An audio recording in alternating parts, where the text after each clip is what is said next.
తెలంగాణలో బీజేపీని అధికారంలోకి తీసుకువచ్చేందుకు ప్రయత్నాలు చేస్తున్నామన్నారు రాష్ట్ర BJP incharge Abhay Patil. Bandi Sanjay, Etela Rajender meeting ప్రత్యేకం కాదన్న ఆయన రానున్న రోజుల్లో ఇలాంటి మీటింగ్స్ చాలా జరుగుతాయన్నారు. పార్టీ డోర్స్ ఓపెన్ చేస్తున్నాం, త్వరలో ఎవరెవరు వస్తారో చూడండి అంటున్న అభయ్ పాటిల్తో మా ప్రతినిధి Vikram face to face. Telangana బీజేపీలో అంతర్గత విభేదాలను సంసిపోవడానికి ఆపరేషన్ సయోధ్య కొనసాగుతుంది. దీనికి సంబంధించి కీలకంగా బీజేపీ రాష్ట్ర వ్యవహారాల ఇన్ఛార్జ్ అభయ్ పాటిల్ వ్యవహరిస్తున్నారు. మనతో మాట్లాడడానికి అభయ్ పాటిల్ గారు ఉన్నారు. వారిని అడిగి తెలుసుకునే ప్రయత్నం చేద్దాం. सर, कल का मीटिंग का विशेष क्या था? नहीं, कल का मीटिंग विशेष कुछ नहीं है. कल मीडिया आया इसके लिए विशेष हो गया हो. इससे पहले भी मैं कुछ सांसदों के घर में खाने के लिए गया था, बूथ अध्यक्ष के घर पे भी खाने के गया था, लेकिन वहाँ मीडिया नहीं थी इसलिए विशेष नहीं बना. लेकिन कल का मीडिया के कारण विशेष बन गया. ऐसे विशेष कुछ नहीं है. लक्ष्मण जी के घर मैं देखा नहीं था तो खाने पीने बुलाए थे, तो सब लोग हम 2-3 लोग वहाँ खाने के लिए गए थे, उतना ही है, उसमें कुछ नहीं है.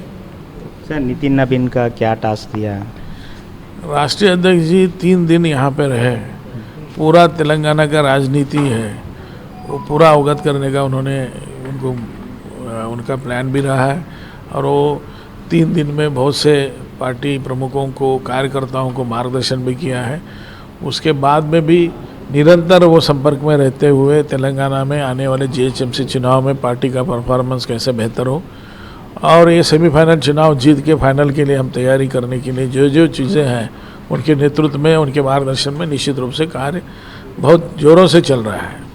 ऑपरेशन सयोध्या सक्सेसफुल था क्या? नहीं, वो आप ऑपरेशन बता रहे हैं. पेशेंट ही नहीं है तो ऑपरेशन कैसे होगा? कोई बीमार तो मैं तो बाहर का हूँ, तीनों लोग जो थे वो बीमार नहीं थे, तो ऑपरेशन का सवाल नहीं है. लेकिन इतना मैं कहना चाहता हूँ कि आने वाले दिनों में आपको पता लगेगा कि बीआरएस कांग्रेस से जो कतार लगेगी बीजेपी में आने के लिए, इतना मैं आपको आज ही आश्वस्त कर रहा हूँ.